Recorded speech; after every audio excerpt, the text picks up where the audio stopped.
C'est l'heure du débat sur la 95.5. Mesdames et messieurs, bonjour et bienvenue. Les travaux de la concertation nationale des acteurs politiques se sont achevés.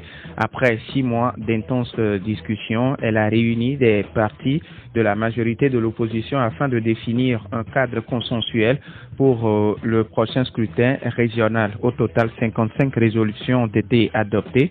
Elles concernent le cadre électoral, mais aussi la loi sur la décentralisation ou encore la charte des partis politiques. 24 heures avant la fin des travaux, l'Alliance nationale pour le changement se retirait de la CNAP pour faute de dialogue politique. Est-ce une manœuvre politique comme l'estiment certains? C'est l'interrogation qui sera la nôtre ce matin. Pour en parler, nous recevons sur nos antennes M. Eric Dupuis, conseiller spécial du président national de l'ANC. Alors, M. Dupuis, bonjour. Bonjour Monsieur Duvalier, bonjour Madame, bonjour Monsieur les auditeurs de l'ANAFN. Alors les auditeurs pourront débattre avec nous maintenant sur la page Facebook de la radio et sur le 91 09 71 71 ou le 96 61 58 58 dans une vingtaine de minutes avec Stan Teko à la mise en onde. Je suis Norbert Duvalier. Bienvenue à tous. Bienvenue sur la plus belle dame de Lomé. Alors, Monsieur Dupuis, la concertation nationale des acteurs politiques pour baliser la voie aux prochaines élections régionales a pris fin depuis mardi 13 juillet sans l'ANC qui a claqué la porte la veille. Quand vous vous engagez en janvier, à quels résultats vous vous attendez? D'abord, je voulais apporter une petite précision à la présentation. Je suis bien un conseiller spécial du président national de l'ANC, mais également porte-parole de l'ANC. Il faut que ça soit bien clair parce que, en parlant ici, je parle au nom de l'ANC. D'accord. Merci. L'ANC a fait le choix d'aller à cette concertation en toute connaissance de cause. Vous ne devez pas oublier que, depuis toujours, le président national de l'ANC, Jean-Pierre Fabre, a régulièrement écrit au chef de l'État pour solliciter un entretien dans le but de régler définitivement le problème qui mine notre pays, notamment le problème du cadre électoral. Chaque fois qu'il y a eu des élections au Togo, elles ont été frauduleuses. Et ceci depuis l'assassinat de Sylvanus Olympio, père de l'indépendance et père de la nation. Depuis, le Togolais n'a jamais pu exercer son droit de choisir librement ses dirigeants. Donc, vous vous souvenez, on ne va pas revenir sur le passé. Nous avons fait des discussions, plusieurs discussions qui n'ont jamais abouti. La seule qui est aboutie, c'est l'accord politique global, mais qui n'a jamais été mis en œuvre. Et quand vous regardez l'accord politique global, on dit toujours la même chose. Il faut revoir le cadre électoral, il faut revoir le code électoral, il faut revoir le recensement. Donc tout ça, depuis 2006 jusqu'à aujourd'hui, rien n'a été réglé. Donc en allant à cette concertation, nous avions conscience de ce que cela n'allait pas être facile, puisque c'est la fraude qui permet à ce régime de se maintenir au pouvoir. Et nous savons qu'ils ne vont pas couper la branche sur laquelle ils sont posés depuis bientôt 60 ans. Mais, nous disons, nous allons y aller, faire nos propositions, et nous prendrons à témoin les populations. Donc, chemin faisant, nous avons vu que les propositions que nous avions faites n'étaient pas prises au sérieux. On tournait en rond, et le 27 mai, nous avions écrit au ministre de l'administration territoriale pour lui dire que nous étions inquiets de la tournure que prenaient les discussions, le 27 mai. Et dans cette lettre, nous lui avons dit que dans ces conditions et à défaut de réelles avancées prenant en considération les préoccupations légitimes, objet de constantes revendications de mesures d'apaisement et de réformes électorales formulées par l'opposition depuis de nombreuses années, la ANC se verra contrainte de ne pas s'associer au semblant de consensus qui se dessine contre son gré. Donc déjà depuis le 27 mai, on avait tiré la sonnette d'alarme. Alors qu'on nous dise aujourd'hui qu'on a quitté la veille de la clôture, on ne savait même pas que la clôture c'était avant-hier. Puis, le 16 juin, comme on n'avait pas de réponse satisfaisante de M. Boupessi, nous avons écrit à nouveau au ministre pour solliciter un entretien pour qu'on puisse de vive voix régler certaines personnes. Parce que vous savez que le président national, Jean-Pierre Fabre, n'était pas dans la discussion de la concertation, mais était représenté par 2 personnes. Et le président national a souhaité rencontrer M. Boupessi pour discuter de vive voix. Il était accompagné par un de nos premiers responsables. La discussion a duré 2h30 sans aucun résultat. Et dans la lettre que nous lui avons envoyée le 16 juin, nous disions que nous vous informons donc que le représentant de la ANC ne prendra pas part à la plénière de la CNAP de ce mercredi 16 juin 2021. Donc, nous n'avons pas attendu le mois de juillet pour dire que nous partons. Nous avions déjà averti M. Boupessi depuis le mois de juin que nous suspendons notre participation. Il faut qu'on dise la vérité au peuple togolais. Et je continue. Le 30 juin, nous avons fait une conférence de presse, toujours sur le même sujet.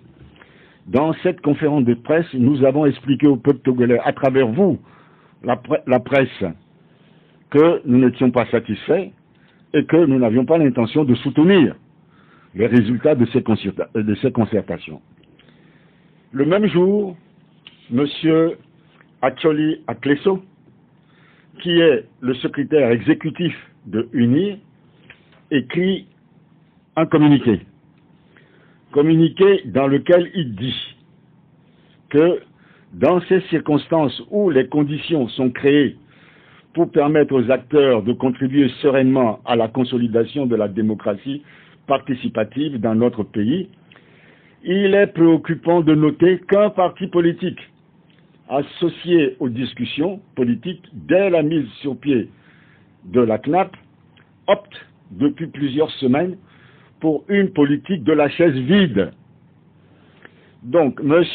Acholi Akleso, qui est membre des discussions, de la concertation, il est présent en tant que représentant de UNIR, constate que depuis plusieurs semaines, nous sommes au mois de juin, que depuis plusieurs semaines, la ANC ne prenait plus part aux discussions.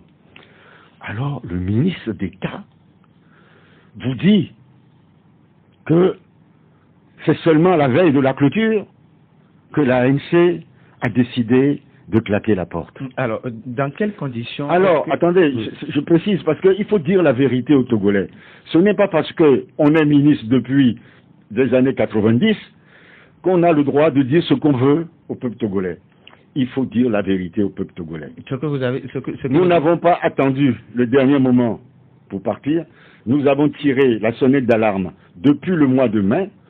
Même le secrétaire exécutif de UNIR l'a constaté dans son communiqué. Je ne vois pas pourquoi M. Boupessi dit aujourd'hui le contraire et cherche à faire croire que notre départ n'était qu'un simple coup de bluff. Le bluff est habituel au régime RPT-UNIR, mais pas à l'ANC. Alors, ce qui veut dire que vous avez quitté les discussions avant même... Bien sûr, on a écrit au mois de mai, on a écrit au mois de juin pour lui dire que notre représentant n'ira pas. Alors, tant qu'on n'aura pas trouvé une solution à nos discussions. Et le 12 juillet, nous avons écrit, c'est le 12 juillet que nous avons écrit formellement que définitivement, nous suspendons nos participations. Alors, dans quelles conditions les échanges se déroulaient au niveau de la Sénat? Dans quelles conditions? D'abord, moi je n'y étais pas, hein. Nous avons un représentant. D'abord, tous les partis politiques ont apporté leur projet, ce qu'ils souhaitaient discuter. Ils en ont fait une synthèse, et c'est sur cette base-là. Nous avons dit, et nous avons toujours dit, que l'important pour nous,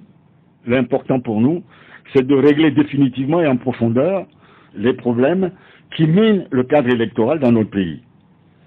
Et cela n'a pas été le cas. Monsieur, tout à l'heure, vous parlez de 55 réformes, ou je sais pas. Mais c'est que du saupoudrage. Ce sont des mesurettes.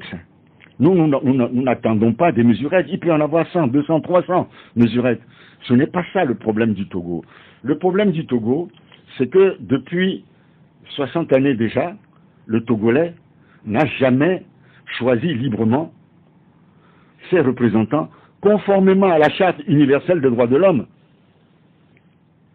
C'est un droit inaliénable, c'est un droit humain qu'on puisse voter et que quand on vote aussi bien pour les locales, pour les législatives, pour la présidentielle, que le Togolais soit satisfait en son fort intérieur, qu'il a choisi telle personne et que cette personne ait les chances de le représenter demain à la tête de l'État. Ce n'est pas le cas. Vous votez pour telle personne, c'est qu'une autre personne qu'on vous présente. Et vous savez que la majorité des Togolais n'ont jamais voté pour cette personne-là. Monsieur Abbas Bonfo, paix à son âme, disait au lendemain des législatives que dans son fief Abbassa, il avait travaillé pour des représentants de UNIR et qu'au dernier moment, on a substitué à un de ces candidats un candidat du NEC. Il a dit. Alors, il a dit à M. Fabre au téléphone. Monsieur Dupuis, le président Jean-Pierre Fabre évoque pour son départ des discussions la non prise en compte de ces propositions. Concrètement, que proposez-vous pour... On ne va pas égrener toutes nos demandes, mais je vais vous prendre tout simplement deux pour ce qui concerne le cadre électoral. Nous disons qu'il faut organiser la traçabilité des bulletins de vote. Qu'est-ce que cela veut dire? Ça veut dire que vous ne pouvez pas prendre un bulletin de vote d'un autre bureau pour venir voter dans un autre bureau. Vous ne pouvez pas être en possession de plusieurs bulletins de vote comme on l'a constaté à chaque élection. On a arrêté des gens avec 10, 20, 30 bulletins de vote en poche. On les a confiés à la police.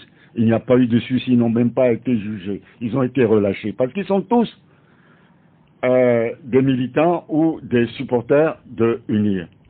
Nous disons, il y a une solution. Au lieu de mettre des hologrammes, vous savez, on met des hologrammes.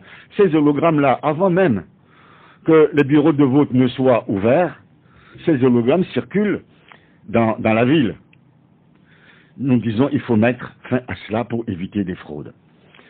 Qu'est-ce que nous proposons? Nous proposons que, en lieu et place des hologrammes, des signatures de 2 personnes des bureaux de vote tirées au sort au dernier moment, des signatures apposées derrière les bulletins de vote, et au moment du décomptage des voix, si les signatures ne correspondent pas, les bulletins doivent être considérés comme nuls. Cela a demandé des débats en longueur et en plusieurs jours de débats. Et in fine, le ministre a accepté et en disant on va mettre et les hologrammes et les signatures. Nous avons applaudi. Nous étions satisfaits. Puis, comme sorti d'un chapeau de prestigitateur, le ministre nous dit oui, mais on va ajouter en cas de contestation, ce sont les hologrammes qui prévalent. Ça veut dire que vous n'avez rien fait. Si vous savez que vous allez frauder, que vous imitez 2 signatures derrière, vous savez que, de toute manière, ce sont les hologrammes qui vont faire foi. Donc vous n'avez rien à craindre. Est-ce qu'on a gagné quelque chose? Non. On n'a rien gagné, c'est du bluff, c'est de la tromperie. Ça, c'est un premier exemple. Le deuxième exemple, vous avez certainement une carte d'électeur. Si vous avez une carte d'électeur, vous avez été enrôlé sur la base de la biométrie. C'est-à-dire, on a pris votre photo et on a pris votre empreinte digitale. À Terre-Lovie. C'est bien. Mais à quoi cela sert d'avoir une carte biométrique qu'on ne peut pas contrôler? Ça ne sert à rien. Dans ce cas-là, faisons un bout de papier et puis donnons. En France, il n'y a pas de carte biométrique, c'est juste un bout de papier avec un numéro dessus, c'est tout. Parce qu'il n'y a pas cette politique de fraude perpétuelle, comme ici. Bon, vous dites que vous faites des cartes biométriques pour empêcher la fraude, et vous ne mettez rien pour contrôler. Au Ghana, ici, au Niger, ils ont mis en place un système de contrôle. C'est-à-dire que, comme votre téléphone que vous avez en main, à côté de l'ordinateur,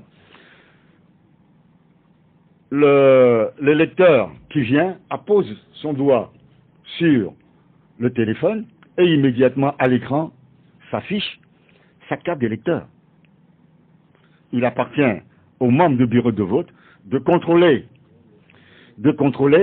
ce qu'il y a sur l'écran et ce qu'il a en main. Donc, c'est d'une simplicité extraordinaire. Alors, mais cela a été rejeté. Ça ne sert à rien d'avoir une carte d'électeur biométrique quand on ne peut pas contrôler. Alors, sur la page Facebook de Nana FM, Ange Bédogdé qui dit c'est une manœuvre politique pour la simple raison qu'il connaissait la mauvaise foi de l'UNI qui ne respecte jamais les conclusions des accords. Alors, pourquoi participer à une telle rencontre dont le sort est déjà connu? Je l'ai dit en amont. J'ai dit que pour nous, chaque fois qu'il nous sera donné l'occasion de dire ce que nous pensons, nous le ferons. C'est un droit humain. Chaque fois que nous aurons l'occasion de démontrer aux populations togolaises, comme à M. Bédo, que ces gens-là n'ont pas changé, nous le ferons. Si demain encore on nous appelait, et d'ailleurs c'est la conclusion de notre dernière lettre, j'invite M. Bédo à la lire, l'ANC reste ouverte à toute discussion permettant de garantir au peuple togolais son droit inaliénable de choisir librement ses dirigeants à travers des élections régulières, libres et transparentes. Nous restons toujours disponibles parce que notre rôle, c'est de porter cette population jusqu'à ce qu'elle obtienne des élections transparentes. Si demain, M. Boupessi nous dit, bon, revenez, on va parler de ça, on ira. Sachant très bien qu'il y ait de mauvaise foi, nous irons quand même. Alors, avant de donner la possibilité aux auditeurs de nous appeler, est-ce que votre parti va-t-il faire de la prise en compte de ces propositions préalables à sa participation aux prochaines élections? Quand nous avons choisi d'aller à cette concertation, nous n'avons jamais posé de préalable. Pourquoi voulez-vous qu'aujourd'hui on en pose? Un parti politique est un parti politique responsable. L'ANC est un parti politique responsable. Nous savons ce que nous voulons. Nous n'avons jamais dit que si ceci, nous ferons ceci. Jamais. Nous disons qu'on nous a invités, nous y allons pour dire ça. On a oublié de parler d'une autre partie de nos souhaits, de nos préoccupations. C'est la partie qui concerne l'apaisement de la vie politique. Dans cet apaisement-là, nous demandons la libération de tous les prisonniers politiques. Nous demandons le retour au Togo, à la mère patrie, de tous les exilés politiques. Nous demandons la levée des inculpations qui pèsent sur encore de nombreuses personnalités de la ANC dans le cadre de l'affaire des incendies des marchés de Kara et de Lomé. Depuis, il n'y a pas eu de jugement, mais ces gens-là sont toujours inculpés. Nous demandons aussi, puisque nous sommes sur une radio, nous demandons aussi que tous les Togolais, opposition comprise, opposition et parti au pouvoir, puissent avoir l'égalité d'accès aux médias d'État. Parce que les médias d'État n'appartiennent pas à un parti politique. Les médias d'État appartiennent au peuple togolais. Donc tous les partis politiques de l'opposition ou de la majorité présidentielle doivent y avoir accès sur le même plan d'égalité. Et ça, je regrette que la HAC ne veille pas à cela. Alors, les auditeurs ont maintenant la possibilité de nous appeler sur le 91 09 71 71 ou le 96 61 58 58 après la pause. Écoutez Nana FM 95.5 sur la bande FM et partout dans le monde sur le www.nanafm.tv. Interagissez avec votre radio aux 4 coins de la planète via la page Facebook de Nana FM. Nana FM. Information, éducation et divertissement pour la proximité. C'est la radio qui vous écoute.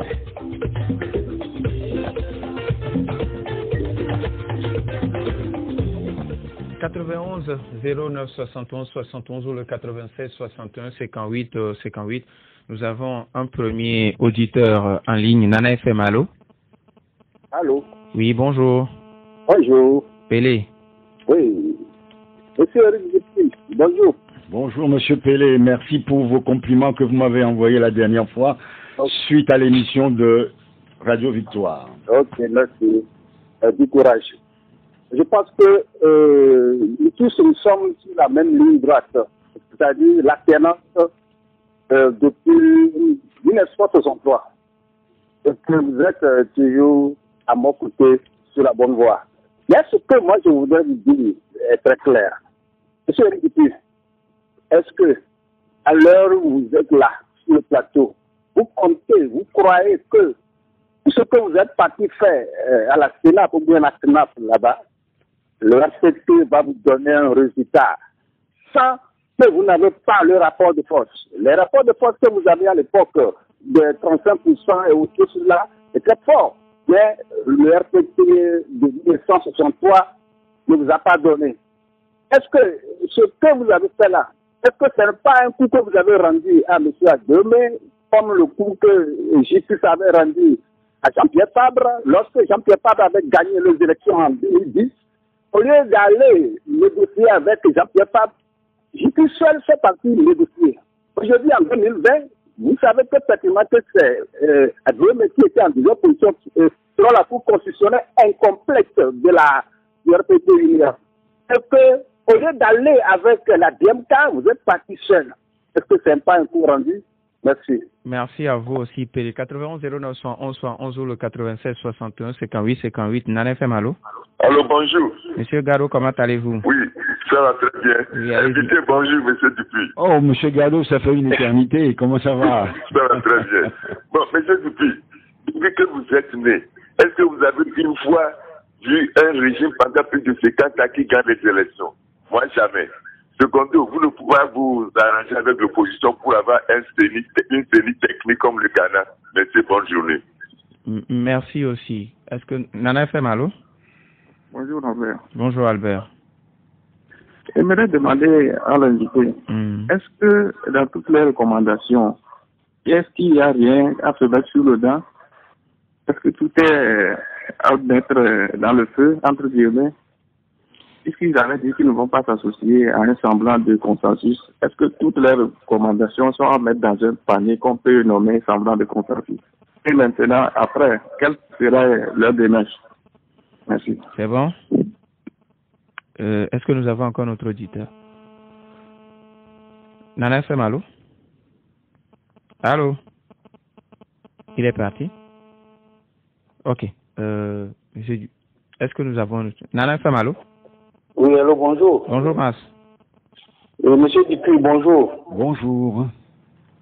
Ce matin, j'ai suivi Burkina Faso pour l'élection des membres de leur CENI, que c'est la société civile qui doit être le président. Et pour cela, il y a un chef traditionnel qui était parmi les gens de la société civile, et l'opposition n'étant pas d'accord à quitter.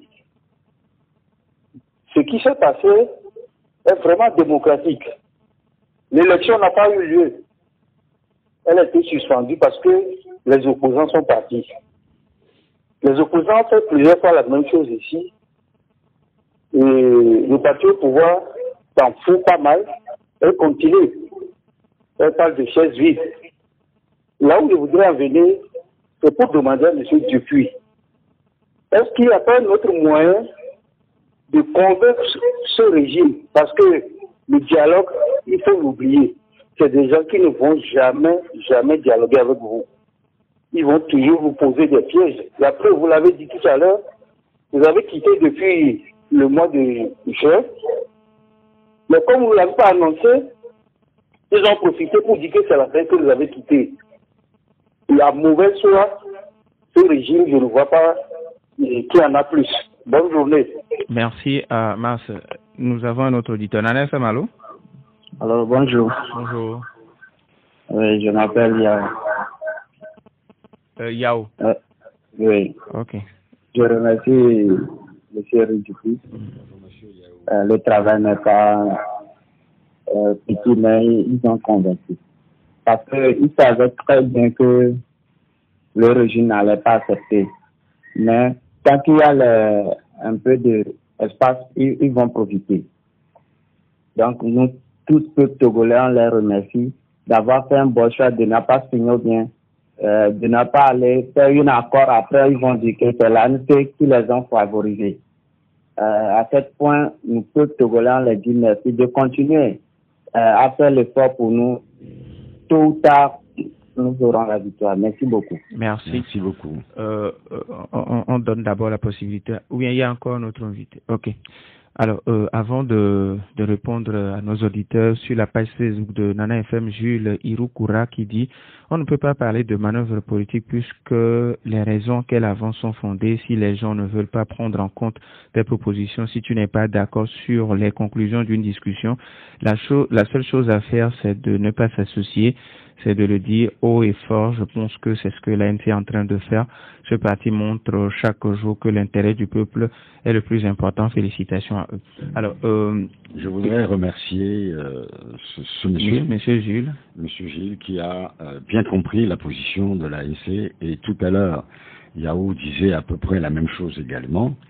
Et ils ont compris la position de l'ANC. Ce n'est pas parce que on sait d'avance qu'on n'obtiendra rien qu'il soit nécessaire de ne pas y aller.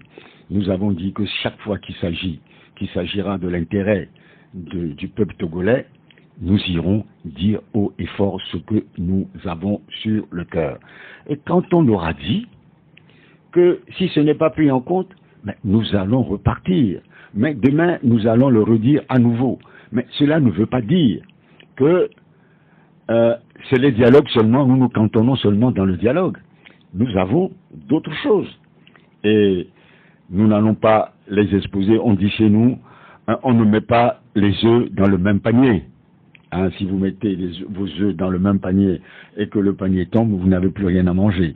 Donc nous ne mettons pas nos œufs dans le même panier, rassurez-vous. Mas qui demande si vous avez un autre moyen à part, vous l'avez si bien dit, à part J'ai répondu, et même si ces moyens-là existent et qu'ils existent bien et de manière avancée, qu'ils m'excusent que je n'en parle pas ici. Albert qui demande, est-ce qu'il n'y a rien à mettre sous la dent sur les 55 propositions? Je disais tout à l'heure que qu'il y ait 55 propositions, 100, 200 ou 300, là n'est pas le problème. Là n'est pas le problème. Ce sont des mesurettes, ce sont des saupoudrages. Et c'est vrai, il peut y avoir quelques broutilles. On dit... il y a quelque chose à mettre sous la dent. Mais ça fait des années que nous menons des discussions avec ce régime-là. Le régime n'a jamais accepté d'aller au fond du problème pour régler définitivement le problème. Quel est le problème? Il faut que les discussions aboutissent à des réformes en profondeur du cadre électoral. Point. À quoi ça sert d'organiser des élections dans ce pays si on sait d'avance qu'ils vont frauder? On a tout fait. On a payé des gens dans les bureaux de vote.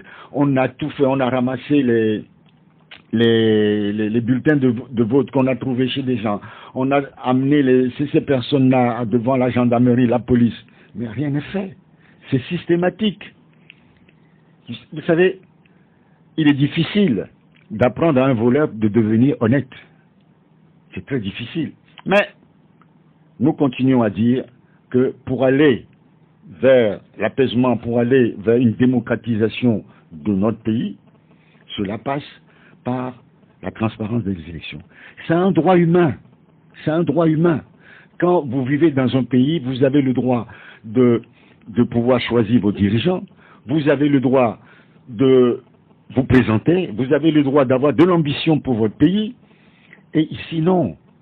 Vous avez le droit de manger à votre faim, ici non. C'est-à-dire que eux ils mangent, vous êtes dans la misère.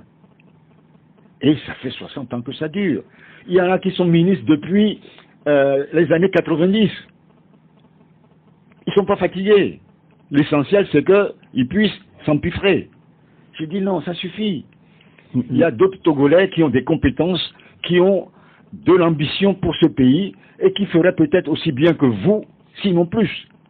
Monsieur Gado qui demande si l'opposition togolaise ne peut pas faire comme le Ghana à côté. Bah, c'est ce que je disais tout à l'heure, Monsieur Gado. C'est vrai.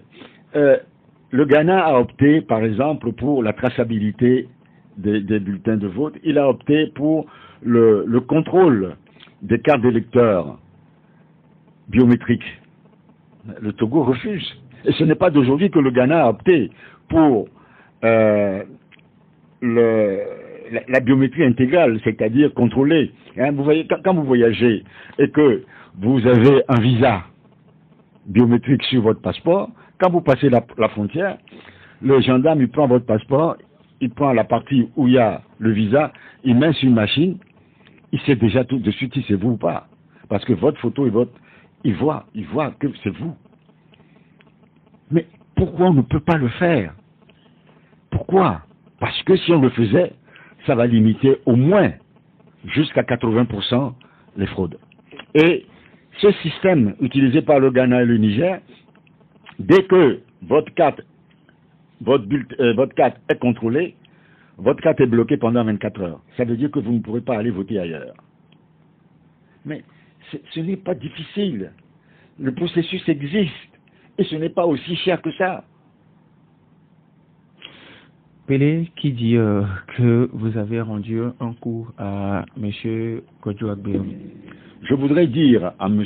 Pelé, une bonne fois pour toutes, parce qu'à chaque fois il me sert cette soupe que je n'aime pas trop,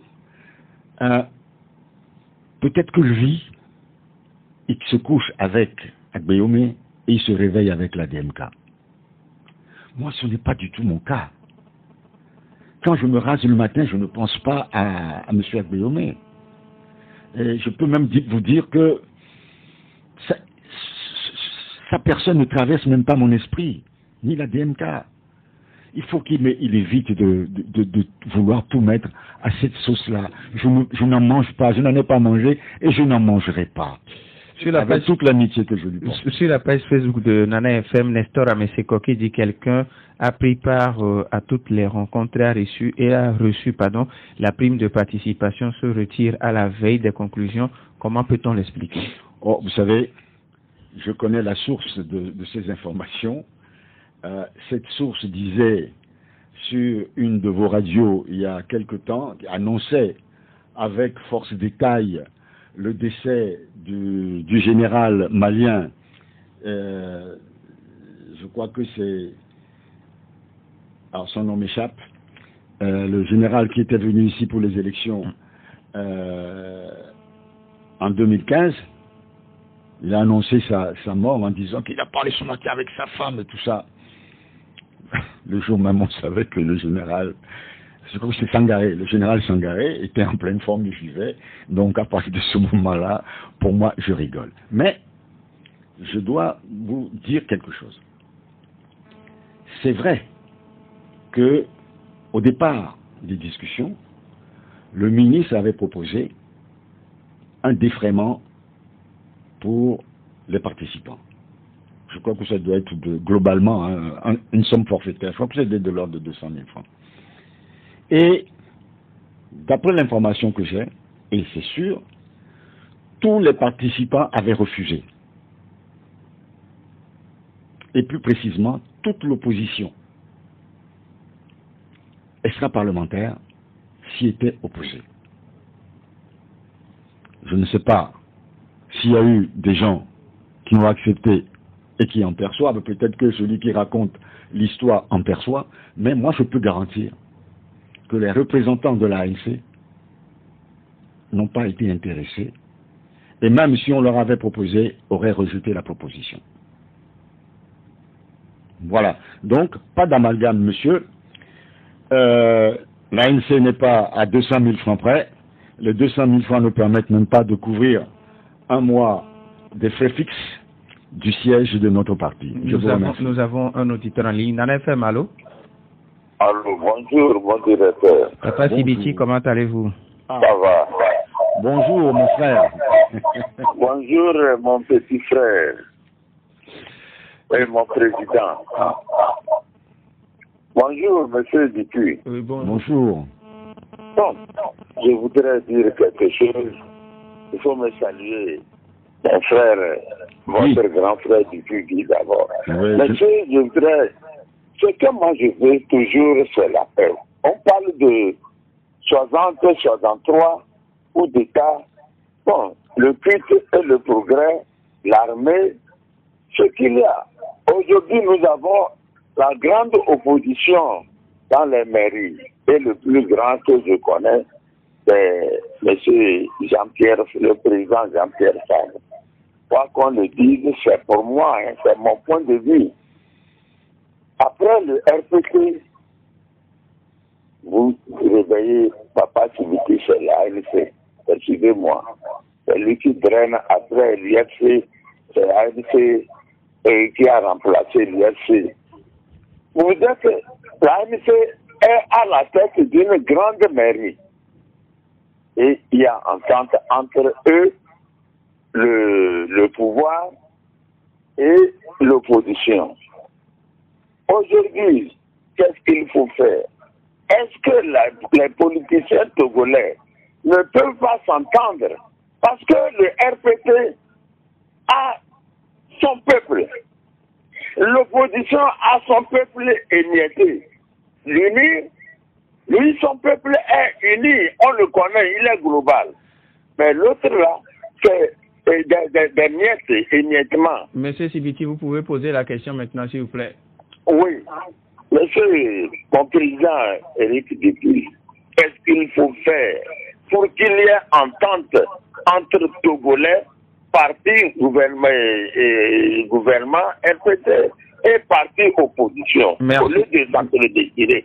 Comment il faut faire? Merci beaucoup. Merci beaucoup. Oui. Est-ce que nous avons... On prend le dernier auditeur, oui. Nana FM, allô? Allô? Oui, bonjour. Bonjour, monsieur le journaliste. Bonjour. Monsieur Kokou. Monsieur Kokou, oui, allez-y. Je salue l'invité. Bonjour, monsieur. C'est pas monsieur Dupuis. Aujourd'hui, là où nous sommes, vous ne voyez pas que on détourne l'attention de la population et ce qui est on devait se consacrer vers l'inutilité. Vous êtes parti à une concertation de 6 mois. Vous avez fait la conférence de presse bien avant pour expliquer comment les choses se passent et que vous n'allez pas vous associer à la dernière minute. Et voilà ce qui s'est fait. Mais en tant que des intellectuels qui sont dans le pays, des journalistes, on ne nous présente pas, même le ministre qui a les travaux ne nous présente pas les conclusions des travaux. C'est le départ de votre parti seulement qui est l'information nécessaire comme c'est. On ne détient pas l'attention du peuple togolais des choses réelles même. Vous ne voyez pas que c'est ce qui se fait dans le pays. Et les journalistes aussi sont complices de ça. Monsieur Kokou, merci beaucoup. Oui. Monsieur Kokou apporte de l'eau à mon moulin. C'est pratiquement ce que j'ai dit depuis le début jusqu'à maintenant. On attend les conclusions de monsieur Boukouissi.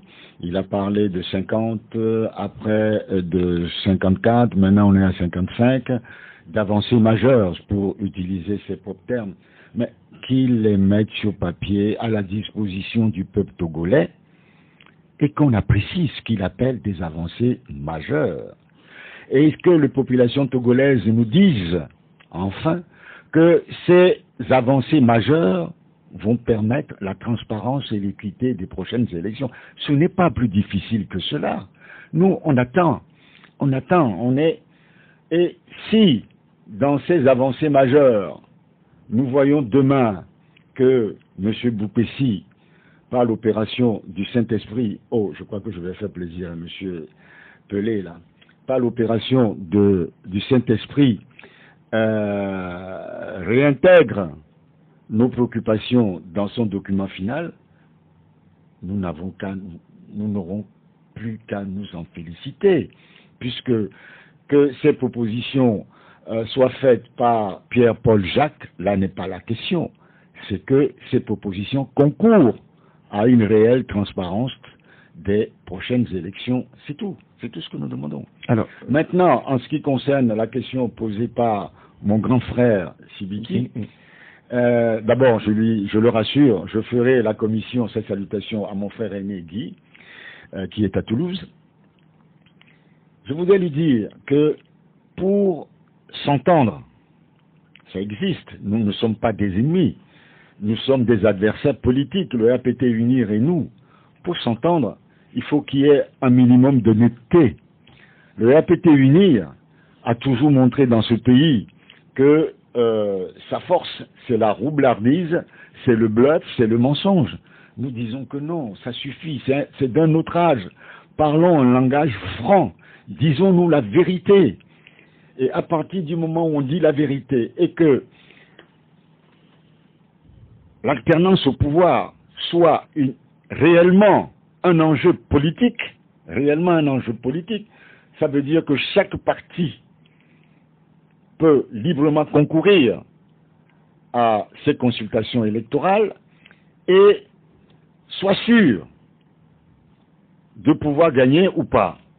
Mais quand l'alternance, le pouvoir politique n'est jamais mis en jeu et qu'on fait semblant d'organiser des élections pupées d'avance, ben, nous ne pourrons pas nous entendre avec des gens comme ça.